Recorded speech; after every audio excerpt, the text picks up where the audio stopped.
Funteni ani kurantigɛ ka fura sɔrɔ o la a fɔ Emicom SRL yaasa i ka se k'i yɛrɛ tɔgɔla kuran sɔrɔ i bolo su ni tile. Emicom SRL nalen no kana wasa kɛ kiti min bɛ n'o bɛ tali kɛ éclairage la o b'u bolo, ventilateur ta b'u bolo, téléphone ni radio ka taa fara min ye batterie lithium kan min tɛ ban fewu su tile kara min ye ka taa minɛn ninnu sigi fɛ yen o baarakɛlaw fana b'u bolo. Sɔngɔ o damatɛmɛ jalen no fantan ani naani bɛɛ lajɛlen fɛ min ye yɛrɛ tɔgɔla kuran ye su ni tile kuru kara a fɔ Emicom SRL n'i b'a fɛ k'u sɔrɔ sa nɛgɛjuru sira 84 63 95 ani 5 ani 30 i bɛ se k'o dasi Mali fantan naani bɛɛ lajɛlen fɛ u bɛ yen fana u jabalaba Bakɔ Jikɔrɔ ni Bamakɔ kɔnɔna na bureau bɛ u bolo Kucalakaw fɛ yen Segu Sikaso min ye Kulukoro ye Kayi Nɔnsɔnbugu ani Mali fantan naani a fɔ Emicom SRL.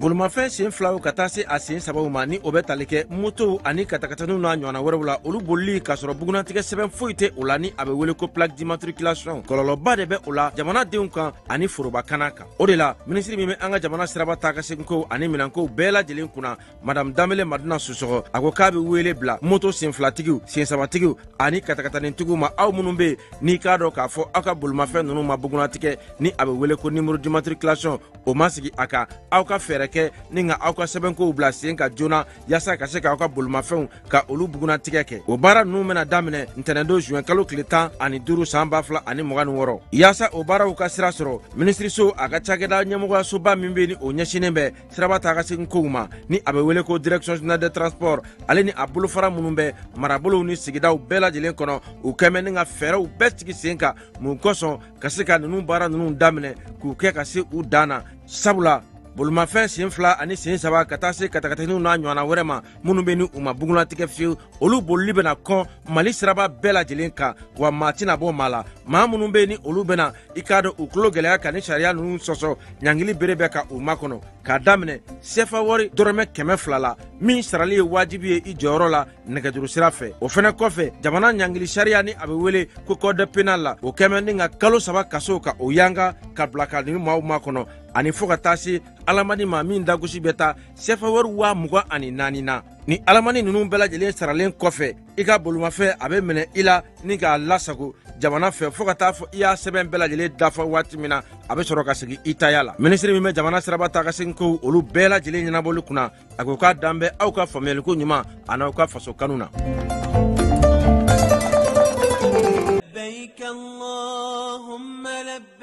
Agence Dunia Travel Service a ko a bɛ bonyamasegin foli kɛ ka ɲɛsin a ka sango hijidenw ma aw minnu ye danaya ta ka da kan aw ka hiji labɛn ni a kɛcogo ɲuman na. N'an taara hɛrɛ la ka segin hɛrɛ la dumuniw ka ɲi bɛrɛbɛrɛli ka ɲi n'an mago bɛ diɲɛ fɛn fɛn na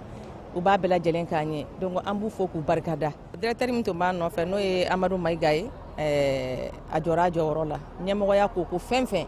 a jɔra a jɔyɔrɔ la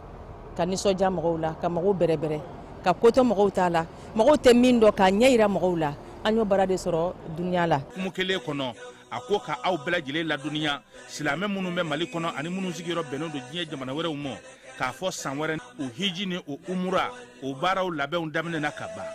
o tumana aw minnu b'a fɛ ka hiji kɛ damu lakana ni basigi kɔnɔ Agence Dunuya a kɛmɛ ko fɛɛrɛ bɛɛ lajɛlen tigɛ ka hiji kɛcogo ɲuman kalanw bɛɛ lajɛlen labɛn ka bila aw ɲɛ min ye k'a dɔn siyɔrɔ ni damu ye ka surunya aw ka bato kɛ yɔrɔw la dumuni laki ka sanuma o bɛ tobi ka bila aw ka bolo ka saga n'a ka waati bɛɛ lajɛlen la dɔgɔtɔrɔ jolenw olu bɛ aw nɔfɛ hiji kɛ yɔrɔ ani bato kɛ yɔrɔ wɛrɛw bɛɛ lajɛlen la yɔrɔ bɛɛ ani waati bɛɛ baw bolo kuma dɔ o ka wusa ne de sen ka di ye Agence Dunia Travel Service jɛɲɔgɔn kelen min bɛ aw ka hiji ni aw ka humura kɛ k'a ɲɛ ale de do o fana ni aw bɛɛ kunnafoni wɛrɛ ɲini a ye weleli kɛ 66 71 37 24 70 64 99 71 ni aw bɛɛ u ka yɔrɔ ɲini u filɛ nin hippodrome yɛrɛ la immeuble station Soma Yafula Kulukɔrɔ sira da la o fana min y'i k'a dɔn Agence Dunia Travel Service ye k'u bɛ dugawu kɛ hiji ni umura kɛcogo ɲuman a n'a musakaw Ala k'a nɔgɔya silamɛ bɛɛ lajɛlen ye.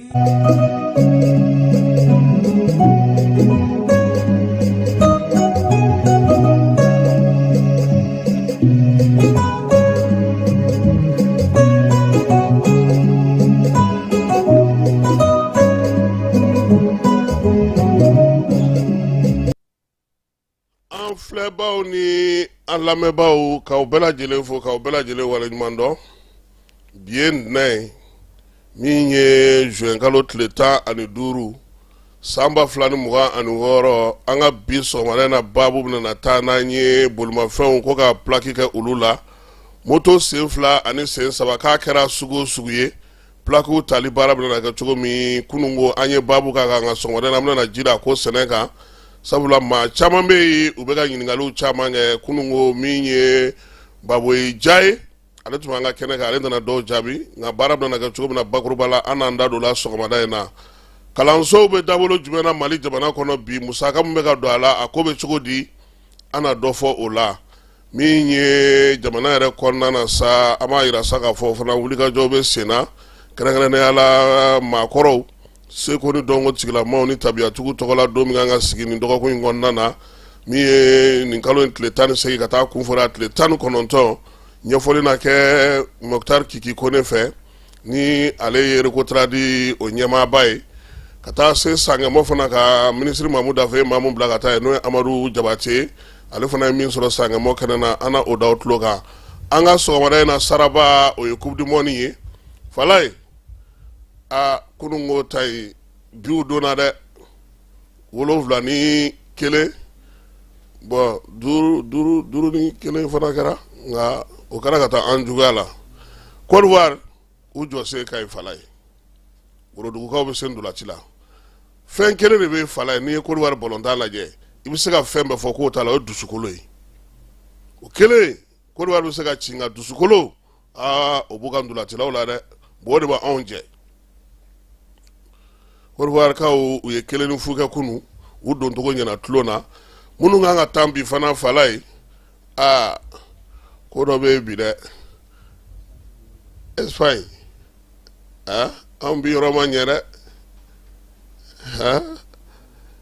wa i b'a dɔn ko min y'a deguma yɔrɔ ya a bɛ kɛ tile fɛ de fana koyi n ko Belgique fana ni fana wa nin bɛ n ka nin kɛ maaw dalen n'an da sera komi kunun sɔrɔta kɛra cogo an kun tɛ bɛnkɛlakaw bɛ don tulo na sini kabi u ma don u bɛ ka kuma min ɲɔgɔn ɲɔgɔn kabi nin y'a dɔgɔkun kelen ye ni bɛnkɛ ma an tɛ lafiya koyi nin ye an don k'a ye sɔgɔmada in na ka foli ta k'a kɛrɛnkɛrɛn k'a ɲɛsin an lamɛnbaa kɛrɛnkɛrɛnnenw fana ma Jaba Sidibe an b'a fo fulamuso a n'a ka denbaya bɛɛ lajɛlen Salakaw ka sigi la Bolekaw fɛ an bɛ foli ta k'a ɲɛsin ale ma min ye Araki Tala ye honorable Araki Tala an b'a fana fo CNT kɔnɔna na Falaye an tɛ ɲinɛ député muso Umunba ale ka denbaya ma an b'u fo k'u waleɲuman dɔn u ka kanu na don o don musokɔrɔba minnu b'u ka du kɔnɔ Falaye an laban na forfait san ka di musokɔrɔbaw ma dɛ u caman bɛ k'a fɔ ko tiɲɛ yɛrɛ la ko fɛn in kɔni et puis i b'a dɔn b'a fɔ min ma ko tirindi ya téléphone Android ko tirindi t'olu bolo ko ni tirindi t'i bolo ko a sɔrɔ man di ko fɔlɔ k'a to ni tirinditigiw nana ka bɔ baarakɛyɔrɔ la ayiwa an b'a fɔ u ɲɛna fana n ka Ala ka halisa tirindi don hakɛ la u ka se k'o sɔrɔ ka se k'a lamɛn Seydou Sakɔ an b'a fɔ nin waati in na monsieur le maire Jalafara dugu maire do Falaye Sajola marabolo kɔnɔna na Kayi mara la an b'o fo a n'a ka baarakɛla n'a ka mairie mɔgɔw bɛɛ lajɛlen wulikajɔ ni cɛsiri la dugudenw bɛ se ka lafiya cogo min maire kelen min n'a ko fo a ka yɛrɛmarakafo a k'a ka kafo kɛ yɛrɛmarakafo ye Falaye ka bɔ commune rurale la k'a kɛ commune urbaine ye a baara o de bɛ Seydou Sakɔ bolo Amadu Gassama k'ale fana fo min ye Baye mairie de district kɔnɔna na Sori Kɛmɛso le ministre Thierno Umar Asi Jalo an tɛ ɲinɛ a kɔ ka taa se an ka cɛkɔrɔba ma n'o ye Siriman Bacili monsieur le maire k'an b'a fana fo k'a waleɲuman dɔn Amadi Gansiri Bacili ale bɛ promotion na emploi la k'ale fana fo k'a waleɲuman dɔn ka taa se Yakuba Garba Mayiga ma olu bɛɛ lajɛlen bɛ baara ni baaradege ministre so kɔnɔna na Falaye nin ye an don k'a ye sɔgɔma in na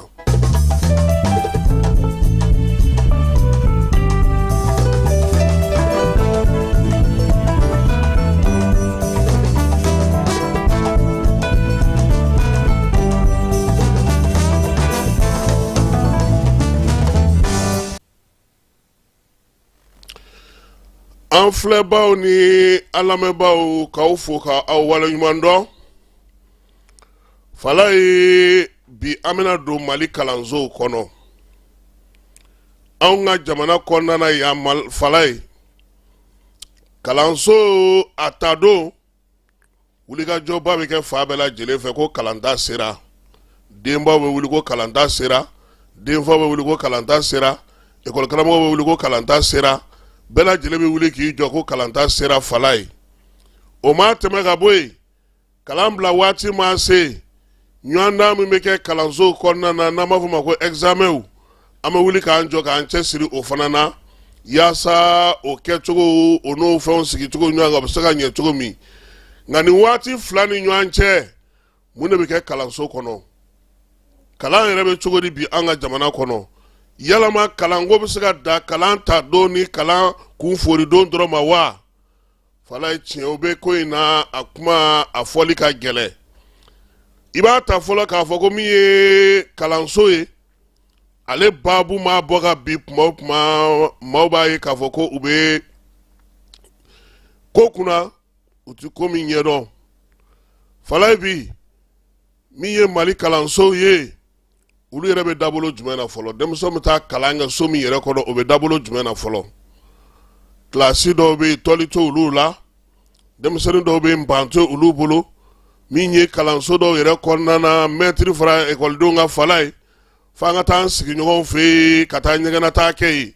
o delili fana bɛ kɛ walima ni ɲɛgɛn kelen min bɛ yen i b'a sɔrɔ o ye mɛtiriw ka ɲɛgɛn ye o tile dilen don gardien ma maa si tɛ don o kɔnɔ fala ye bi min ye gardien yɛrɛ ka so ye o tɛ se ka lajɛ kuru kɔnɔna tɛ se ka lajɛ ɲɛgɛn min bɛ ekɔlidenw tɔgɔ la o tɛ se ka lajɛ kilasi dɔw bɛ yen olu halakilen don ji sigiyɔrɔ ni ji tɔnyɔrɔ ni ji marayɔrɔ ji fo ka taa se min ye kɔfolo ni bafolo olu caman bɛ ye anw ka kalansow de kɔnɔ o waati kelen dun na i b'a jateminɛ k'a fɔ ko min ye kɛnyɛrɛye kalansow ye olu bɛ ka san sɔrɔ fala ye suko ni dugusajɛ cɛ i bɛ kalanso kuraw de poyipoyilen mali fantan ani naani bɛɛ lajɛlen fɛ bi bi in na min ye faso ka kalansow ye olu bilalen don pewu k'olu lanɔgɔ k'olu to kɔ ka min ye bolofarankɛ kɛnyɛrɛye kalansow la k'a sɔrɔ a dɔw bɛ sigi k'a sɔrɔ sɛbɛn t'u bolo a dɔw bɛ dayɛlɛ k'a sɔrɔ yamaruya ma d'u ma a dɔw bɛ sen kan k'a sɔrɔ mɛtiri ɲɛnama t'u bolo a dɔw bɛ sen kan k'a sɔrɔ akademi ni kapu yɛrɛ t'a kalama ko kalanso bɛ nin yɔrɔ in na nin bɛɛ lajɛlen bɛ ka cogo mun fɛ sabula min ye jamana ye ale yɛrɛ de y'a fɔ sa ko yaasa ale ka se ka dɛmɛ bɛɛ ka se ka kalan i n'a fɔ sariya suma y'a laɲini cogo min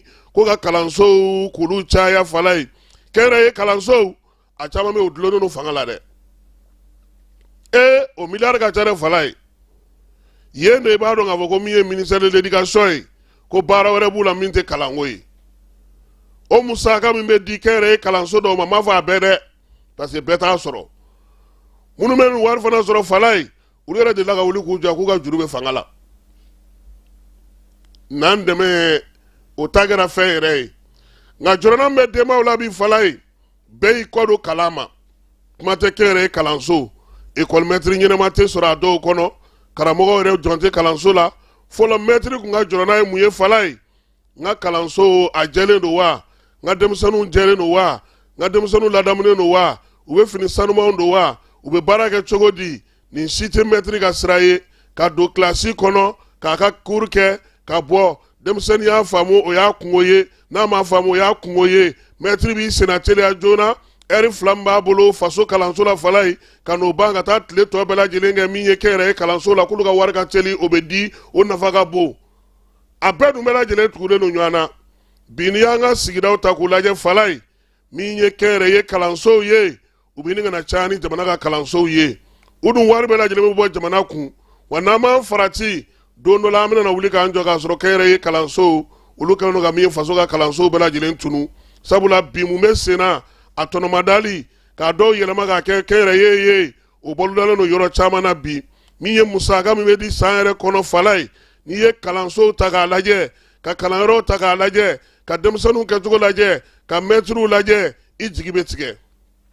fɔlɔ mɛtiriw tun bɛ lakɔlɔsi fana olu yɛrɛ u ka kalan bɛ cogo di u bɛ se ka maa kalan wa u tɛ se ka maa kalan wa nka bi anw ka denmisɛnnin maa dɛsɛ kilasi kɔnɔntɔnnan na an b'o ta ka t'o bila k'u ka taa lycée denmisɛnninw kalan fala ye an yɛrɛ ka kɛnyɛrɛye kalansow kɔnɔna na ni maa min bɛ yen n'o o ka kalanso b'a bolo o ka sira tɛ karamɔgɔ la fɔlɔ inspecteurs de tun bɛ munumunu kalansow kɔnɔna na k'a lajɛ n'o y'a sɔrɔ mɛtiri yɛrɛ niveau ka ɲi nka bi mɛtiriw olu n'u ka lafasajɛkulu fala ye olu ka kɛlɛ bɛɛ lajɛlen kɛlen don mun ye a ye jɔyɔrɔ di an ka syndicat kɔnɔmaw ma u ka kɛ directeur de académie ye u ka kɛ CAP directeur ye u ka kɛ jɔyɔrɔw ye min ye mɛtiriw ka kalan jaratigɛ jɛkulu caman bɛ bi fana m'a fɔ a bɛɛ olu ka wulikajɔ n'u ka cɛsiri bɛnnen don nin de ma wa kuma dɔ la f'u bɛ minisiri yɛrɛ o tɛnɛgɛlen ma koyi k'a yir'u la k'a fɔ n'a ma bɔ nin sira in fɛ an tɛ baara kɛ nka n'u ɲininka ko kun jumɛn y'a to baara tɛ ka kɛ kun ti dɔn a la kapu waati maaw sugandi waati ma se fala ye o ye mɛtiriw ka gɛrɛfu wuli waati ye akademiw directeur ta waati ma se o ye mɛtiriw ka kɛlɛ waati ye kɛlɛ kun tɛ fɔ kɛlɛ du tɛ fɔ nka min ye kɛlɛ kɔni bɛ yen a bɛ yanga sanfɛ ka kɛ ni o waati ye wa furugufurugu dɔw barika f'a bɛ denmisɛnninw ka kalan tiɲɛ bi ko mali kan ka mun kɛ fala ye an kan k'an taabolo de yɛlɛma an kan k'an sigi ka tiɲɛ fɔ ɲɔgɔn ye sabula n'i ye kalan yɛrɛ ta k'a lajɛ hali an bɛ ka girin k'a fɔ ko min ye kɛnyɛrɛye kalansow ye fala ye ko kalan bɛ k'olu minnu kɔnɔ k'olu minnu ka jaabi ka ɲi u denmisɛnw bɛ laban ka kɛ mun ye u bɛ ka kɛ mun ye i ye moyɛnniba sɔrɔ i tilara kalan na i ye mun kɛ i bɛ ka mun kɛ i bɛ ka mun ye i ka faso ye fala ye jamana caman bɛ yen bi olu ye taabolo falen a mɛnna kalan kuntala janba in ka taa kɛ san 12 i bɛ taa kalan kɛ ka tila ka n'i sigi so olu y'o dabila a mɛnna segukaw fɛ bi fala ye fɛn dɔ bɛ b'a fɔ ma ko fanga fanga ye mun ye k'a bɛ denmisɛnnin fitinin n'a kan ka yirimɔ de yirituru baara de kɛ n'a kan ka sɛnɛ baara de kɛ n'a kan ka menuisier métallique de kɛ n'a kan ka guwaturu de kɛ a n'o b'o de kalan kɛ ka wuli n'o ye n'a tilara a bɛ taa baara kɛ directement mali mago b'o o de la bi tubabukan jalanba fɔ in ka kalanso caya n'an siso ye min filila sokolonin dɔ ma i bɛ taa sɔrɔ o y'o yɛlɛma k'o kɛ kalanso ye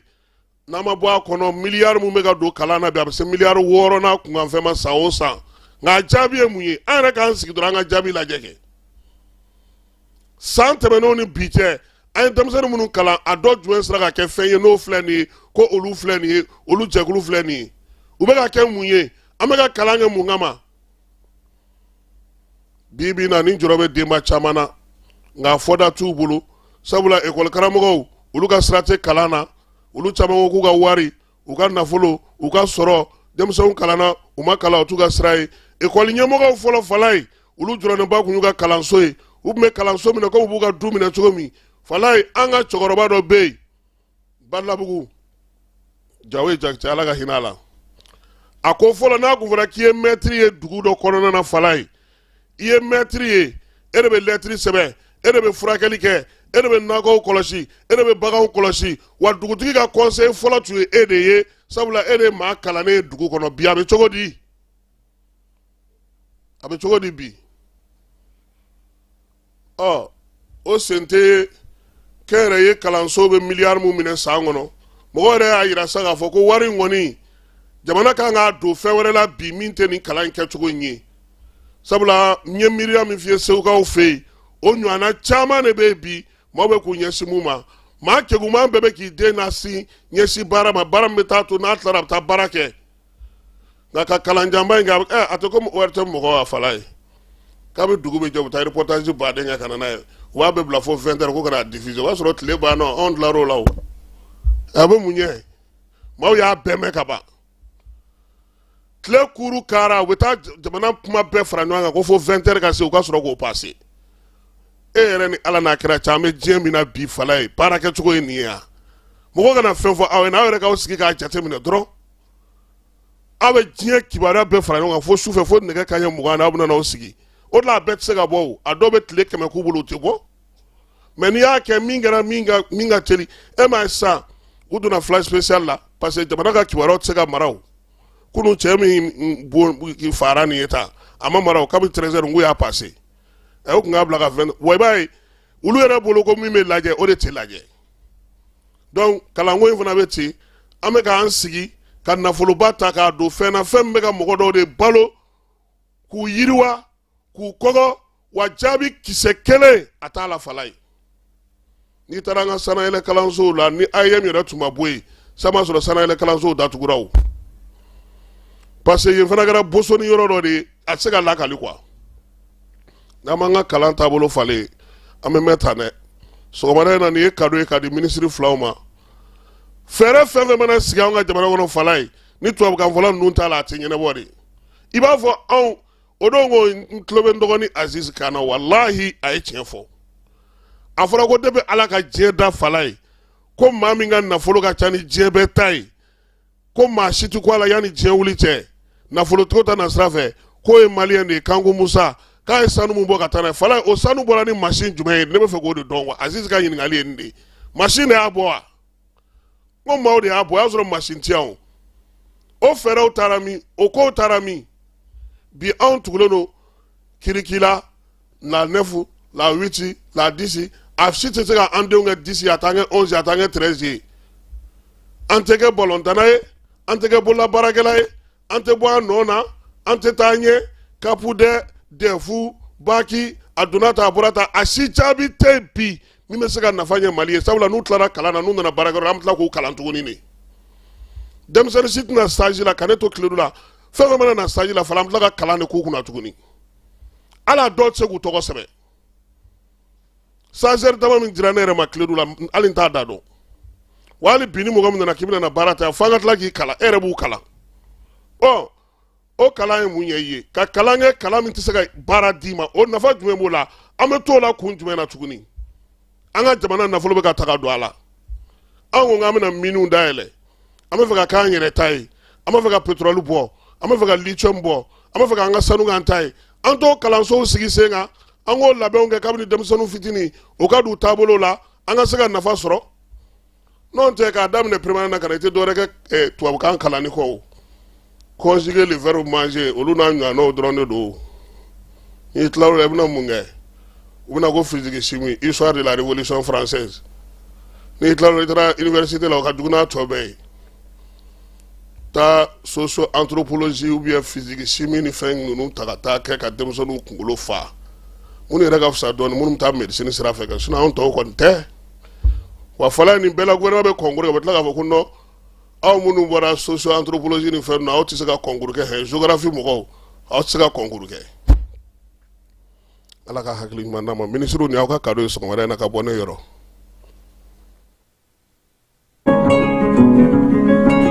Rentrée académique 2026-2027, votre avenir commence ici. Chers étudiants, nouveaux bacheliers, professionnels du secteur public et privé, l'Université africaine franco-arabe UPAFA a le plaisir de vous annoncer l'ouverture des inscriptions pour l'année académique 2026-2027 en licence, master et doctorat.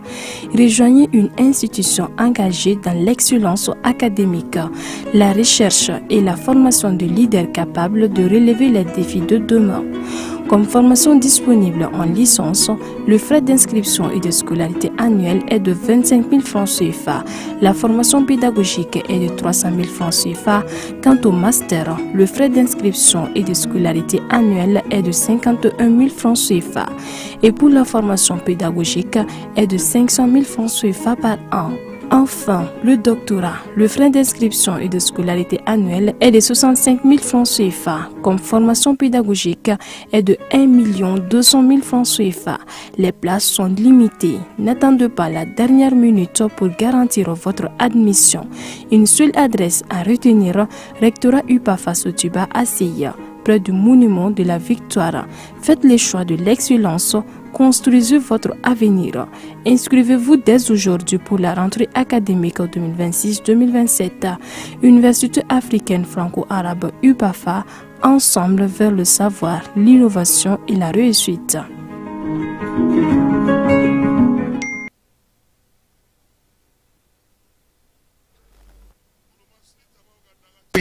No oye Jean-Élisée Daouye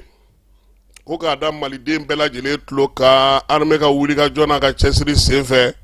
Bamaciwale ni ka wale kɛbaaw olu ɲinini jamana fantan naani bɛɛ fɛn fɛ u binna Bamaciwale ni ka wale kɛbaa dɔ ka yɔrɔ dɔ la u y'a yira sa k'a fɔ ko wulikajɔ in kɛra juin kalo tile 3 maa ko fɔlen ye a tɔgɔ 125 o daminɛ ye Umar Kerema ye dɔw b'a wele ko Faruk dɔw ko ko Usaini Mawdo nin bɛɛ lajɛlen la sa ale yɛrɛ kɔni taara sɔrɔ Muɲangaw fɛ yen kilomètre 45 ka taa min ye Jene ale tilebiyan fanfɛla la baara min kɛra armée fɛ ni drone ye a ma kamalen n'a nɔfɛmaw si jɛ maa kofɔlen a yɛrɛ ka dugu ye Tebi ye Tebi o bɛ Kerema ale cercle commune kɔnɔna na Douanza marabolo o don min ye Umar Kerema ye ale yɛrɛ kun ye baara kɛ muzaw kɔnɔna na a ye jɔyɔrɔw sɔrɔ o la Bamajawale Njugawale o kɛlɛli hukumu kɔnɔna na o senfɛ fana min ye serma bolofara min sigira n'o ye Kufa ka kɛlɛkɛcɛw ye a y'o ɲɛmaaya fana kɛ ka wuli ka jɔ kɛ ka ɲɛsin Bamajawale Njugawale ka se sɔrɔli la a y'o baaraw fana kɛ marabolo minnu tun b'a ka mara kɔnɔna na o ye Sikaso ni Kucala ani Burkina fan dɔw a ka wuli ka jɔ n'a ka cɛsiriw kɔnɔna na u y'a yira sa k'a fɔ min ye maa min don a ye ni Njugawale ni Bamajawale kabaw kɔkɔrɔdonba caman sigi k'a bolofaraw caman caya an ka marabolow kɔnɔna na fo ka taa se Jinimu o donni ma ni maa min filɛ nin ni Wolomasiri Tabaw kɔni y'a ka ko bɛɛ lajɛlen ban pewu a n'a nɔfɛmaw u y'a yira sa k'a fɔ ko a jɔyɔrɔ tun ka bon kosɛbɛ Jean Élisée Daw ko k'a bɛ Wolomasiri Tabaw fo wulikajɔ ni cɛsiri la don o don min ye Bamajawale Njugawale kɛbaw ye k'u ɲini k'u bɔ baara la Mali fantan naani bɛɛ lajɛlen fɛ o y'olu ka laɲini ye wa o y'u ka cɛsiri ye fala ye moto ko o nasira fɛ jamana ɲɛmaaw i b'a dɔn k'a fɔ k'u kun y'a yira sa k'a fɔ ko moto dɔw bɛ olu tɛ boli ka bɔ an ka dugumisɛn dɔw la ka taa duguba dɔw kɔnɔna na ko bɛɛ lajɛlen ka da i ka yɔrɔ la n'a bɔra Jakarta ale ni Yamasana o tɛmɛnen kɔfɛ san tuguni ko min ye motow yɛrɛ bɛɛ lajɛlen ye sen 2 ni sen 3 minnu bɛ boli minnu tɛ boli k'an bɛɛ lajɛlen k'an labɛn k'an ka taa plakiw ta fala ye plaki ko in sa a ko bɔra minisiriso bolofara min n'o ye directeur général de transport ye olu de ye baabu bɔ k'a yira sa ko a baaraw bɛ daminɛ bi ntɛnɛ Mali fantan ani 4 bɛɛ lajɛlen na yaasa i ka se ka taa i ka moto plaki sɔrɔ sa fala ye i ka carte biométrique n'o b'i bolo i bɛ taa n'o ye walima passeport n'o si t'i bolo n'i ka permis de conduire fana b'i bolo i bɛ se ka o d'a kan sabula i bɛ se ka kɛ mototigi ye k'a sɔrɔ mobili fana b'i bolo i b'o photocopie kɛ ka taa n'o ye o kɔfɛ i bɛ dugu min na n'i bɛ kin min kɔnɔna na a bɛ fɔ yɔrɔ ma k'i sigiyɔrɔ i ka du bɛ kin min na certificat de résidence ale bɛ taa polisiso la i bɛ t'o fana ɲini min ye i ka vignette n'o b'i bolo walima i ka moto san sɛbɛn i b'o fana da o kan n'i sera kɛnɛ kan ye sa direction maaw yɛrɛ sɛbɛn dɔ b'olu bolo u b'o yira i la i k'o fasiri k'o tɔ dafa pewu min ye sɛfɛ wari 2,400 ye i bɛ sɔrɔ ka t'o sara sa a kɛra moto sugu o sugu ye nka wari tɛ di maa si ma bolo la an k'o fɔ dugudenw ye u kana taa musaka di maa si ma k'u bɛ kurutukurutu kɛ ko k'a ko ɲɛɲini fala ye trésor paye u bɛ numéro dɔ d'i ma i bɛ t'o don o kɔnɔ i bɛ sɔrɔ ka n'o da i ka RSI kan min ye Baboyi Jaye kununko ale ye nin dantigɛliw bɛɛ lajɛlen kɛ yan yaasa baara in ka se ka teliya Bamako yɛrɛ kɔnɔna na min ye ONT Sogonikɔkaw fɛ yen a bɛ se ka kɛ yen Sopafɛri n'o ye nɛgɛsira ye Darisalamukaw fɛ yen u ka bolofara bɛ a bɛ se ka kɛ yen u ka bolofara bɛ Sotibakaw fɛ yen a bɛ se ka kɛ yen min ye Wɛnzɛn Kanajigilakaw fɛ yen a bɛ kɛ yen a bɛ kɛ Moribabugu fana na centre min bɛ yen n'o ye Tabakɔrɔkaw fɛ yen a bɛ se ka kɛ yen fana na Eaux et Forêts ale dagayɔrɔ la Kalabankɔrɔkaw fɛ yen yen sen bɛ a la Kayi u ka baarakɛyɔrɔ bɛ Kayi Keɲeba Yelemani min ye Subankaw fɛ yen Kulukoro ani Kulukoro yɛrɛ dugu kɔnɔna na Kati dugu kɔnɔna Kolokanikaw fɛ yen Sikasokaw ka Wayarima 2nan o kɔnɔna na min ye Kajolokaw ka Kajolo dugu yɛrɛ kɔnɔna na ka taa se Segu Pelenganakaw fɛ yen an'u ka bolofara bɛ Segu yɛrɛ dugu kɔnɔna na Ɲɔnɔnkaw fana ka dugu kɔnɔna Ɲɔnɔ fana dugu kɔnɔna bɛ a la ka taa se Moti dugu kɔnɔna ma a bɛ se ka kɛ yen fana min ye Tɔnbɔkutu dugu kɔnɔna Dire dugu kɔnɔna ka taa se Gawo dugu kɔnɔna ma Ansongo ninnu yɔrɔ ninnu bɛɛ lajɛlen na Kitakaw fana fɛ yen Nioro di Sahel ka taa se Nara ma Joyila Kɔlakaw fɛ yen Buguni mara kɔnɔna na a bɛ kɛ Buguni yɛrɛ kɔnɔna fana na min ye minisiriso ye a ko nin ye bolofara belebelebaw ye yaasa maaw bɛ se cogo min na k'u ka moto olu ko bɛɛ lajɛlen sigi sen kan fala ye baara in a ɲɛfɔra cogo min n'a kɛra o kɛcogo la a bɛ teliya sabula ne yɛrɛ ɲɛ tɛ sɛbɛn min ka gɛlɛ a ko la ni biométrie tɛ n tɛ résidence moto kɛra cogo cogo vignette bɛ sɔrɔ ni papier san papier ma sɔrɔ vignette bɛ sɔrɔ résidence fana bɛ sɔrɔ papier 4nan in o b'olu yɛrɛ de bolo n'i sera ye i b'o fasiri k'o ban pewu i bɛ sɔrɔ k'i ka trésor paye la sa k'a sara ni o ye an bɛ dugawu kɛ sa ko in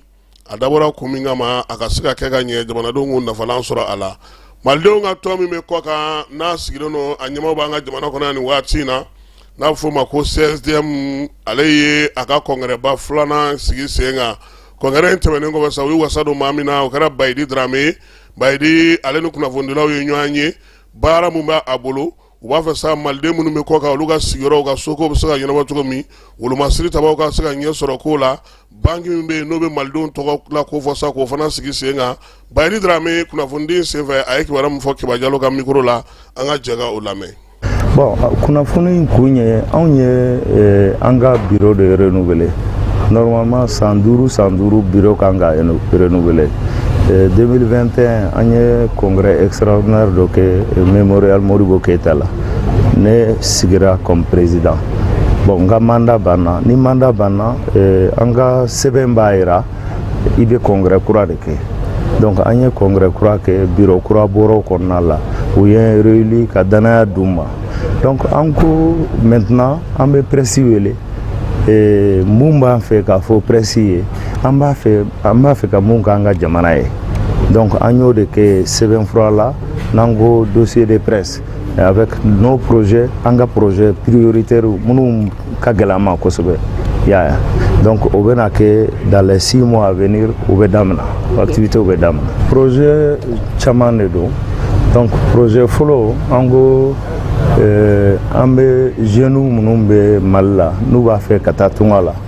pour que u kana taa Sahara fɛ ou bien Méditerranée fɛ ka taa kasara sɔrɔ yen caman bɛ kasi su caman y'a ye parce que u bɛ taa bateau mun na bateau normal len tɛ y'a ye u bɛ caman bɛ sa ni mɔgɔ 100 bɛ bateau kɔnɔ i bɛ sɔrɔ mɔgɔ 20 ou mɔgɔ 30 de bɛ se. Donc ça c'est un drame. En gros il faut qu'o ka jɔ o bɛ jɔ cogo jumɛn an ni minnu ye partenaires ye financier moyen bɛ minnu bolo par exemple Union européenne OIM parce que Union européenne na il faut que an k'o fana expliquer fond dɔ b'u bolo ko pour la diaspora. Yeah, je crois que Mali yɛrɛ t'o bénéficier kosɛbɛ. Sénégal n bɛ exemple ta Sénégal kan Sénégal b'o bénéficier parce que au fond logelen bɛ Sénégal présidence yɛrɛ de la. Donc fond mun de don u t'a di n'i tɛ espace européen kɔnɔ n'i tɛ association i sigilen bɛ espace européen kɔnɔ u bɛ se ka fond in di pour des projets au Mali mais a tɛ kɛ n'an ni gouvernement m'a kɛ ɲɔgɔn fɛ. Yeah, par exemple n'an b'a kɛ il faut que an ka ministre so mun sigilen don tungarankew kama y'a an bɛ gɛrɛ olu de la ka partenaires ninnu démarcher pour que a projet ka réaliser. Projet mun don projet agricole de don parce que caman bɛ taa i b'a sɔrɔ c'est des fils de paysans de don. Donc an ye Bafulabe choisi parce que Bafulabe c'est tout un symbole pour nous. An ye Bafulabe choisi an ko 5000 jeunes u k'u lasigi yen u ka baara sɔrɔ a bɛ emploi créé et puis u bɛ to u ka dugu la. Projet ba wɛrɛ mun bɛ cité de la diaspora bɛ cité de la diaspora malien fɛn fɛn bɛ kɔfɛ a bɛɛ b'a aspirer ka so de sɔrɔ a yɛrɛ ye y'a ye. Bon an ni agence immobilière dɔ ye ɲɔgɔn kuma yan dɔgɔkun min bɛ nalen an b'an bolo don sɛbɛn ninnu la pour que ka partenariat confirmer an n'u ni ɲɔgɔn cɛ. O ka bɔ yen an ko Mali la Mali c'est un pays riche en culture. Donc les Maliens de l'extérieur c'est comme des ambassadeurs du Mali. Yeah, voilà. Maliens minnu bɛ kɔfɛ a bɛ comme ambassadeurs de don. Donc an ka bɛ semaine culturelle kɛ ka Mali culture présenter an b'o instaurer san o san an b'a kɛ. Yeah, donc o ye sabanan ye. Naaninan an ni Banque Suisse dɔ ye sɛbɛnfura signé partenariat o kɛra novembre kalo tile 26 tɛmɛnen. O Banque Suisse ni a ka spécialité yɛrɛ diaspora de.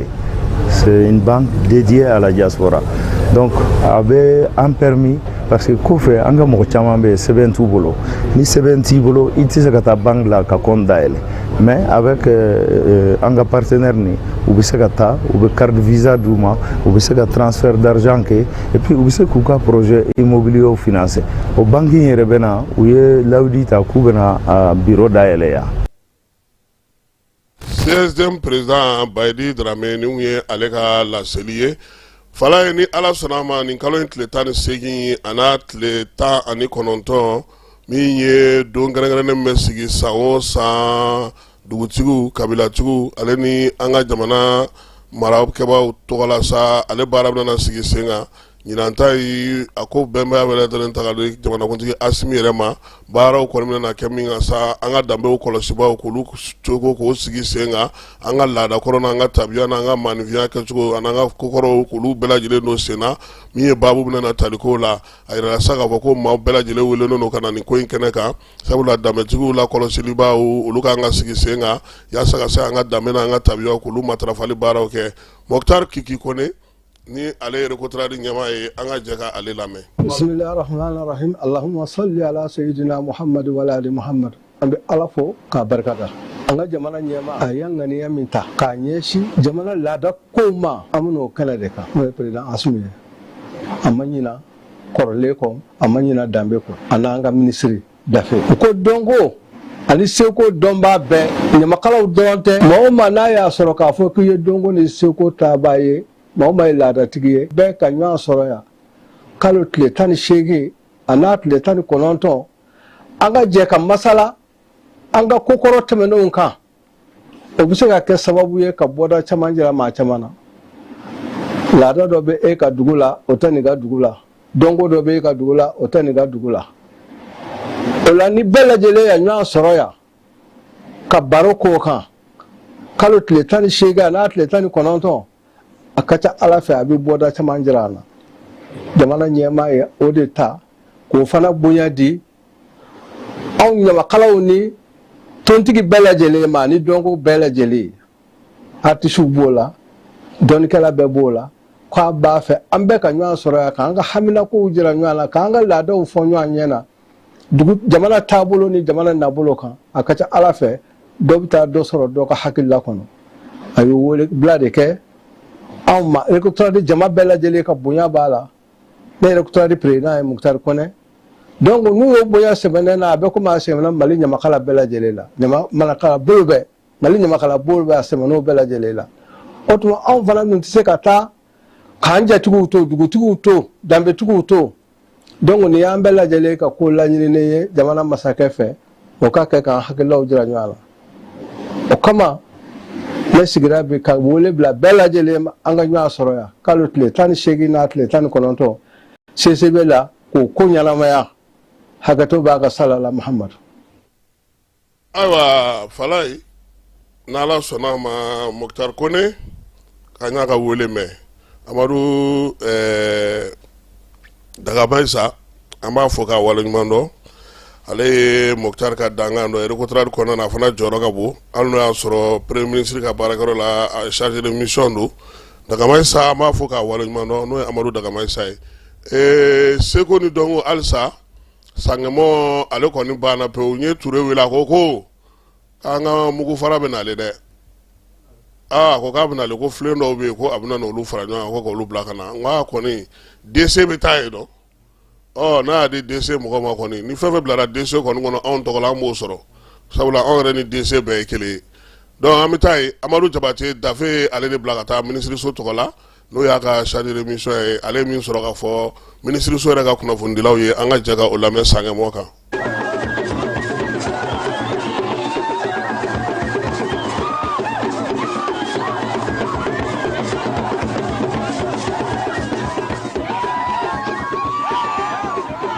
kɛrɛnkɛrɛnnen Ala k'u ka foli kɛ sangaw ye ka ban an yɛrɛ ka minisiri Mamu Dafe o fana tɔgɔ la ka foli kɛ sangaw ye k'a fɔ u ma kɛnɛ in sɔrɔ bi daluyaw kosɔn sinon a tun ka d'u ye a ye san o san u yɛrɛ bɛɛ bɛ kɛ kɛnɛ in kan donc o de kosɔn u y'an wuli k'anw kana kɛnɛ in ma fa ni madame le maire ani préfet ni gouverneur an ka baara in bɛɛ kɛ ɲɔgɔn fɛ wa ni Ala sɔnna fɛnɛ an bɛ yan an bɛna tɔ bɛɛ kɛ ɲɔgɔn fɛ an bɛ dugawu de kɛ kɛnɛ in Ala k'a sigi ko caman kɛ Ala k'a sigi ko caman kɛ kalanso fana don parce que anw yɛrɛ ka laɲini don o ye ɲinan culture ni éducation farala ɲɔgɔn kan londa caman bɛ sangɛmɔ in kɔnɔ an bɛ yɔrɔ kokɔrɔw caman ye u bɛ ɲɛfɔli k'an ye donc bi an mago b'o de la an ka denmisɛnninw ka kan k'an ka tariku dɔn k'an ka histoire dɔn n'o kɛra o bɛ kɛ sababu ye u b'u ta yɔrɔ dɔn u b'u nafan dɔn mais jamana si tɛ kɛ jamana ba ye n'i t'i ka jamana tariku dɔn n'i t'a histoire dɔn o de la ne bɛ aw yɛrɛ jatalaw ni lasilikɛlaw fo aw ka baara la parce que aw sababu la maa ma se ma y'an sɔrɔ u bɛɛ bɛna kunnafoni ɲuman sɔrɔ ka kɛrɛnkɛrɛnnen sɔrɔ kalan minnu bɛna bɔ ko in kɔnɔ kodɔn minnu bɛna bɔ a kɔnɔ ala n'aw sababu bɛna sɔrɔ.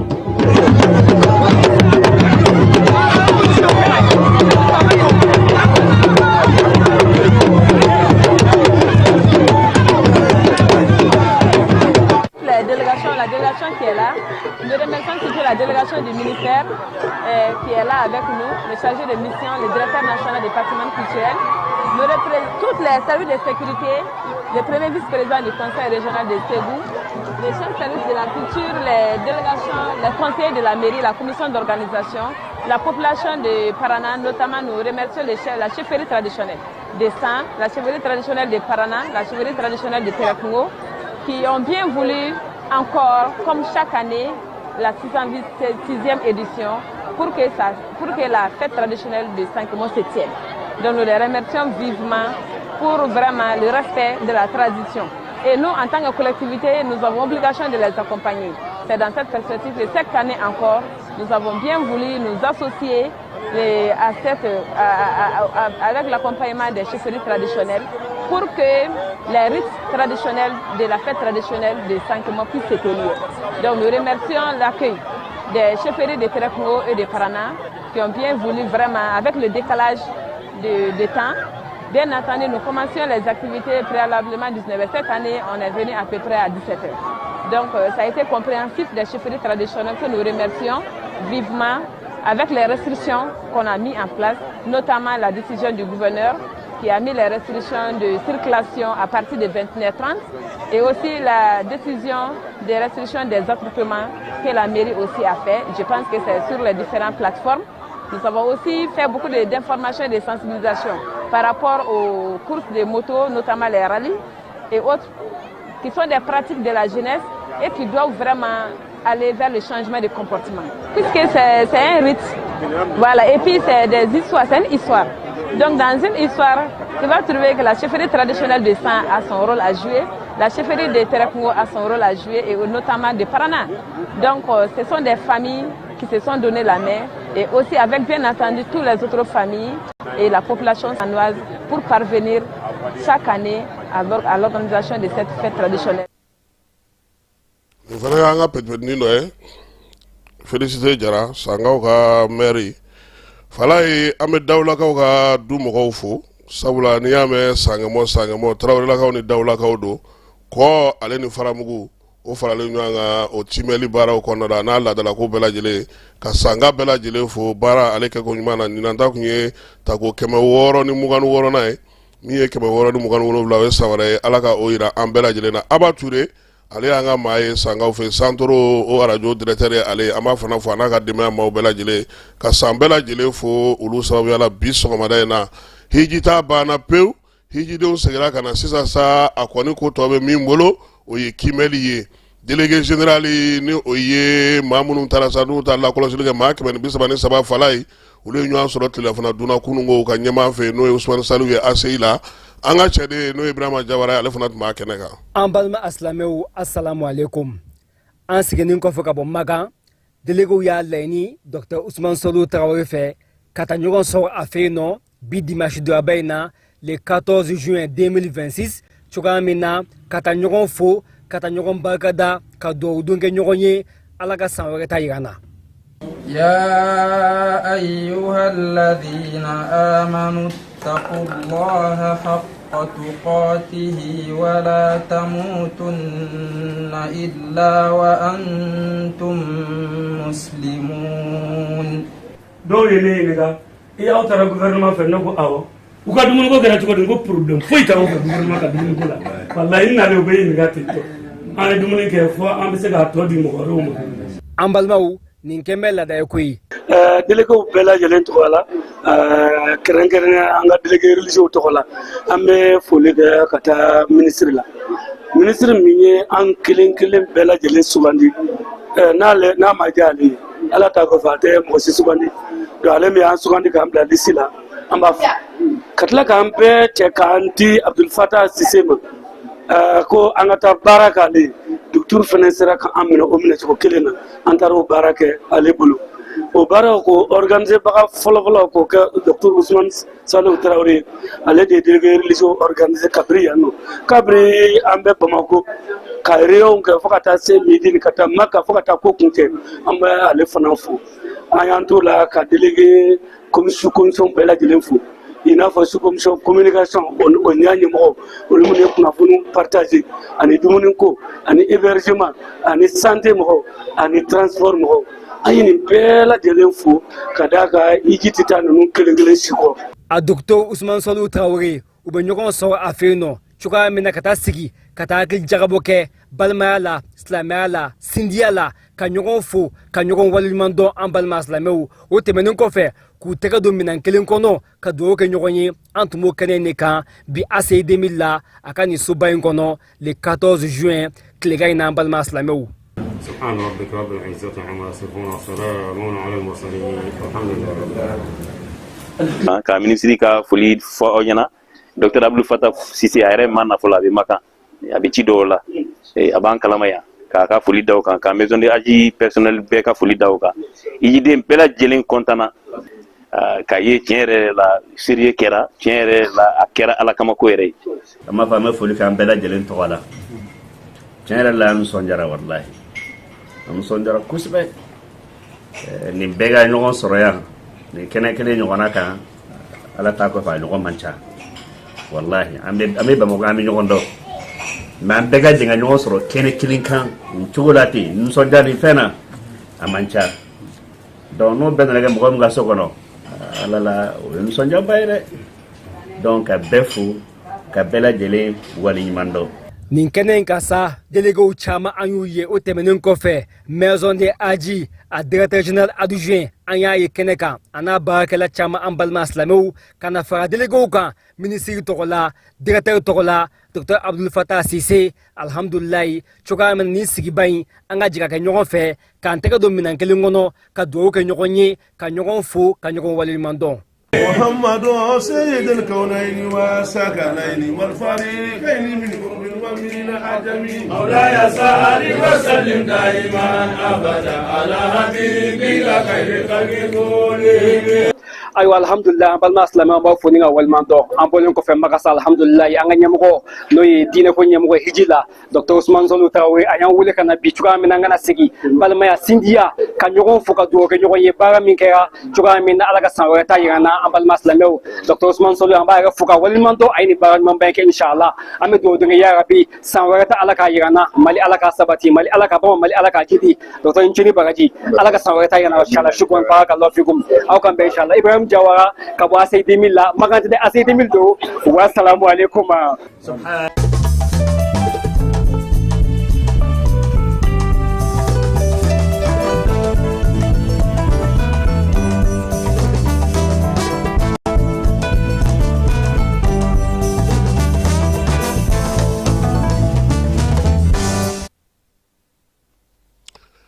Kɔkan kibaruyaw bɛ taa n'an ye Nizɛrikaw fɛ sanji kun fɔlɔ min bira Nizɛri maa 7 o fatura o senfɛ tiɲɛni barika bonyana kosɛbɛ Ɲame dugu kɔnɔna yɛrɛ la min ye gouverneur ni maire ye sa olu bɛ wuli ka jɔ la yaasa ko in a ko bɛ se ka ɲɛnabɔ cogo min na sabula min ye ji kɔni ye ale balala ka cu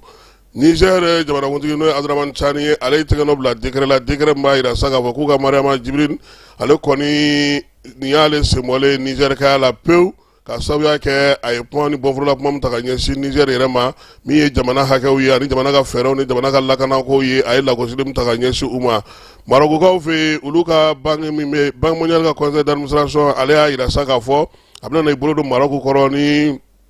dollar wari miliyɔn 650 ye baara belebeleba 2 k'o sigi sen kan Marokokaw fɛ yen min bɛ tali kɛ bɔlɔlɔsira o walankatali la Maroko kɔnɔna na ale ni waati yɛlɛma kɔlɔlɔ kɛlɛli Maroko jamana ale fɛ Marokokaw fɛ halisa Banque mondiale ale y'a yira sa k'a fɔ a bɛna fɛɛrɛ minnu sigi sen kan hali bi o ye sa dugudenw olu bɛ se ka bɔlɔlɔ matarafa cogo min waati yɛlɛma kɔlɔlɔ kunbɛnni min bɛ ani Maroko yɛrɛ sɛnɛfɛnw bɛ se ka don ba la cogo min na degun bɛ jamana fan minnu na kuma tɛ minnu bɛ bi ni cɛncɛn bɛ ka dajigi kɛ olu la sa yiri bɛ se ka turu olu la cogo min na k'olu kunbɛnli baara kɛ Banque mondiale ka laɲini ye o ye Sisi jamana ale kɔnɔna na wulikajɔ kɛra kununko kari G7 n'o ye diɲɛ jamana 7 belebelebaw ka ɲɔgɔn lajɛ min kan ka sigi sen kan diɲɛ seleke naani tɔgɔla so min bolofara bɛ Genève-kaw fɛ maaw kɔni wulila ka mankan ci ye kosɛbɛ u y'a yira sa k'a fɔ min ye waleya in ye ale kan ka sigi sen kan Evian-kaw fɛ Evian ale yɛrɛ kɔni bɛ Suisse jamana kɔnɔ nka ni Faransi de ka surun kɔgɔji o de b'ale ni Faransi ale jamana ni ɲɔgɔn cɛ Iran-kaw ye ɲangini fɔ kunun ko sa k'a yira sa k'a fɔ ko États-Unis-kaw ma k'u y'u kumakan min fɔ u m'a labato sabula min ye Israël ye ale ye bolofɔla kɛ tuguni ka taa bolokuru dasi min ye Liban faaba kɔnɔna na n'o ye Beirut-kaw ye maa 3 o fatura waleya in senfɛ u y'a yira sa k'a fɔ ko olu ni Washington kɔni sigilen n'o ye États-Unis ka se ka kuma ɲɔgɔnya kɛ ko nin waleya min bɛ ka kɛ ko lamɛrikɛnw k'u m'u ka kumakan bato kɛlɛ e ko a kɛlɛ ma jigin so fala ye sabula kunun ko min ye Pakistanw ka premier ministre ye ale ko bɛnkan sɔrɔla États-Unis ani Iran ni ɲɔgɔn cɛ Donald Trump ko sa ko joona olu kun kɛlen ka gɛrɛntɛ min sigi Detroit d'Hormuz la k'u bɛna o wuli n'Ala sɔnna a ma nin juin kalo tile 19 bolo kan ka bila sɛbɛn na kɛrɛnkɛrɛnnenya la Suisse-kaw fɛ yen min ye États-Unis ale ni Iran ani ɲɔgɔn cɛ yaasa basigi ni lafiya bɛ se ka na cogo min na kɛlɛ in ka se ka ban Brésil-kaw fɛ yen maa 6 ɲɔgɔnna o de kɔni fatura kari tɛmɛnen min ye hélicoptère 2 olu de kɔni ɲɔgɔn dasi Rio de Janeiro ale sanfɛla la u tilara ka taa bi tuguni mobili feere yɔrɔ dɔ la sa tasuma barika bonyana kosɛbɛ maa 6 o de fatura o ko in senfɛ min ye coupe du monde fala ye yan'an ka n'ale kɛnɛ kan an bɛna an yɛrɛ ka Mali kɔnɔna na yan sabula min ye championnat national ye n'o ye ŋanaminɛŋanaw ka kɛnɛ ye ale ko bɛɛ lajɛlen kun cɛra n'o ye championnat ye sa ale baaraw kɔni a yirala ka fɔ sa ko kɔni banna tile 26nan ni tile laban sabula tile 26nan ale fana ye tile laban ye o ndolatigiw bɛɛ lajɛlen kɛlen kɔfɛ sa a yira ka fɔ ko min ye jɔyɔrɔ ko kɔni bɛ cogo min na bi in na o b'a yira sa ka fɔ ko joliba ale de kɔni kɛra fɔlɔ ye Stade Malien ale ye 2nan ye min ye jateminɛw y'a yira sa k'a fɔ ko o senfɛ joliba komi ale ye coupe ta a ye coupe du Mali ta a kɛra champion fana ye ale kɔni ko k'ale bɛ wasa don min ye Ligue des Champions na ale bɛ taa o la maa min kɛra 2nan ye championnat na fala ye o bɛ da ale ka kɛ Mali équipe 2 ye n'o ye Stade Malien ye olu bɛ taa Champions League la AS Real ale ni FC Jara olu bɛ taa min ye coupe CAF la sabula FC Jara sera ka se coupe du Mali final la Real ale ye 3nan ye donc u y'a ko kɛ ten cogo la n'Ala sɔnna ma an ka tɔnw olu kɔni nin y'olu ka ko ye ɲinan championnat ale banna pewu nka fala ye n bɛ se ka fili ne ka jate la esa de ye ɲinan équipe ɲɛnɛma ye ka sababu kɛ a ka jaabiw cogoya ye min ye compétition africaine ka taa o quart de finale la ka tila k'i sen donnen to championnat national ka se k'o tan ka kɛ 2nan ye coupe du Mali k'o demi finale sɔrɔ tiɲɛna joliba kɔni ye se sɔrɔ a ye coupe sɔrɔ nka ɲinan tɔn min sera ka ballon tan ka ɲɛ ka Mali yɛrɛ wasa ka an wasa kosɛbɛ o ye Stade Malien ne ka jate do dɛ maa ka jate tɛ dɛ ne ka jate de do ɔhɔ parce que ni ballon tan ye bi ye n'i ye a jate minɛ compétition africaine fala ye o ka girin nka an yɛrɛ fɛ yan kɔni maa tɛ se tɔn min na fiyewu n'o ye bɛɛ da o ye joliba ye n b'a fɔ k'a perepere latigɛ parce que n b'a dɔn tɔn 2 in on zone comme ça maintenant ɔhɔ ne bɛ dɔn e bɛ dɔ d'a ko in na fana i fana bɛ dɔ d'a ko in na sisan sa min ye coupe du monde fala ye ale a bɛ ka taa cogo min fɛ n'a tora tan farafinna bɛ sɔn ka nɔbɔ kow la han min ye coupe du monde yɛrɛ a daminɛ don ni bi cɛ ntolantan minnu kɛra olu de jaabiw filɛ nin ye juin kalo tile fɔlɔ Mexique ale ni Afrique du Sud ye ɲɔgɔn sɔrɔ fala ye o ko tora Mexique ta la 2-0 o kɔfɛ sa min ye Corée du Sud ye ale ni République tchèque ye ɲɔgɔn sɔrɔ o kɛra 2-1 ka taa min ye Corée du Sud kanu na min ye juin kalo tile 12 Bosnie Herzégovine ale ni Canada ye ɲɔgɔn sɔrɔ o kɛra 1-1 ye o kɔfɛ États-Unis 4 ni 1 kɛ Paraguay kaw la Haïti ale dasira Écosse fɛ 1-0 min ye Turquie ye ale fana buruna Australie ɲɛkɔrɔ 2-0 o kɔfɛ sa Brésil ale ni Maroc o kɛra 1-1 ye min ye Qatar ni Suisse o fana kɛra 1-1 ye Australie kunungo sa kɛ kalo tile 14 kun tɛ kunungo ye sa wa kilo daminɛna ni min ye o ye Allemagne ale ni Curaçao ye Curaçao fana jama man ca o fala ni 7-1 kɛra olu la kɔni o man ka balo la nka Allemagne ye penalty 1 sɔrɔ ka don kabini ko in daminɛ penalty min donna o y'o ye o kɔfɛ sa Japon fala ye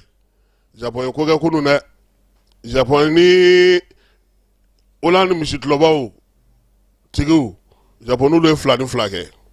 nka ndolatan jijara kosɛbɛ. Côte d'Ivoire ale ye se sɔrɔ Équateur kan o kɛra 1-0 ye o ndolatan ɲɛna kosɛbɛ. Ahmed Diallo ale de ye celu dasi kalamani 15 fala ye kamalen sen ka di. N ye min f'i ɲɛna i bɛ se ka fɛn min nkalon na Côte d'Ivoire kaw la ko dusukolo t'u la n'u bɛ terrain kan u bɛ komi Camerounais dusukolo kɔni tiɲɛ yɛrɛ la ka fara se kan Côte d'Ivoire ndolatilaw bɛ se u ka kunun ndolatan a b'o yira. Ndolatan laban sa min y'an si a ɲɛna yɛrɛ pewu o kɛra 5-1 ye. Suède fala ani Tunisie tɛ kelen ye. Tunisie équipe kɔrɔla de moyen ba t'u bolo u kan ka denmisɛnnin kuraw ɲini n'o tɛ ni Coupe d'Afrique ni Coupe du Monde bɛ taa ban yɔrɔ o yɔrɔ kabi tulon daminɛna fala ye ma min ɲɔgɔnna kɛ Alimaw y'o kɛ kununko 7-1 n'olu bɛ si la u tɛ bo ci kɔnɔ dɛ wa min ye Mexique ni États-Unis ye olu bɛɛ lajɛlen ka tulon daminɛ cogo ɲɛna bolo fila bɛɛ lajɛlen se sɔrɔ jamana sabanan bɛ n'o bɛ labɛnni kɛ sa ale kɔni ma se ka se sɔrɔ fɔlɔ n'o ye Canada ye n'i ye ndolatan bɛɛ lajɛlen ta k'a jateminɛ i b'a ka fɔ ko 37 de donna fɔlɔ nin waati na penalty 1 bɛ a la carton ko ta na sira fɛ carton jaune 25 o de dira rouge 2 o de dira a ko kɛnɛ ka fɔlɔ fala ye bi ndolatan olu filɛ nin ye na Ala sɔnna ma Mali heure la yan sa fala ye u kan ka nin kunun u kan ka nin bila fo fajirida fɛ de. Espagne ni Cap Vert o ye Lazara waati ye Bamako heure la quoi a bɛ Lazara ma a bɛ kɛ Atlantakaw fɛ États-Unis olu bɛ groupe H de kɔnɔna na groupe G kɔnɔna na Belgique ni Égypte olu fana bɛ ɲɔgɔn sɔrɔ nɛgɛ kanɲɛ 19 ni kɔni nin ye 55 ye o ni Égypte b'a ka don na kɔni nin ye 55 ye o bɛ taa fana bɛ taa États-Unis Stade Stetley ale kɔnɔna na min ye ndolatan sabanan min bɛ kɛ bi tile kɔnɔ o ye Arabie Saoudite ale ni Uruguay o bɛ groupe H ko fɔ o bɛ kɛ nɛgɛ kanɲɛ 22 waati o bɛ kɛ Miami kaw olu fɛ yen sini sɔgɔmada joona fɛ sa Iran ale ni Nouvelle-Zélande bɛ ɲɔgɔn sɔrɔ nɛgɛ kanɲɛ 3 waati n'o ye 3h du matin ye olu bɛ groupe G ale kɔnɔna na nin ye ndolatanw cogo ye Coupe du Monde ale ko dansiraw la min ye an ka baabu ye sa nin bɛ dan sigi a la bi sɔgɔmada in na Ana Jara ale tun bɛ yan ka se k'a bila bɔlɔlɔ sanfɛ Falaye Keita k'a bila bɔlɔlɔ sanfɛ ne ta ye a kuma laseli ye k'aw bɛɛ fo k'aw waleɲuman dɔn Ala ka tile hɛrɛ cɛ Ala ka sɔrɔ ɲuman kan ye dɔgɔkun min daminɛlen filɛ nin ye Ala ka timɛko ɲuman jira an bɛɛ lajɛlen na si ni kɛnɛya ni labanko ɲuman Ala k'a d'an ma Ala k'an ka jamana kisi Ala k'an ka jamana tanga a k'an bɛn waati wɛrɛ. Dugutigi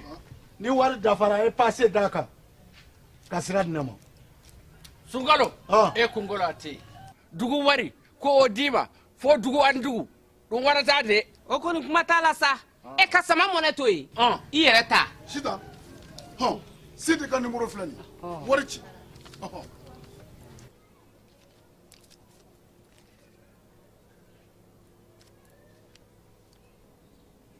wari sera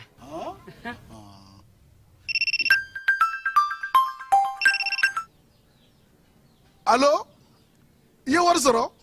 o ɲɛna tiɲɛ yɛrɛ la ko ni sama bɛ maa min ɲɛ ko n komi t'i gosi ngonga sama mɔnɛ i yɛrɛ ta a sɔngɔ ka nɔgɔn ni Mali wari ci sira bɛɛ ye dépôt ye fu ye wari bɛ ci fu ni application ye wa bɔsara ye musaka fitinin ye sama mɔnɛ ji ni courant bɛ sara n'a ye crédit bɛ ta n'a ye sanni feere bɛ kɛ n'a ye sama mɔnɛ nin y'anw maliyɛnw ta ye a y'a si filɛ ka nkalon bɔ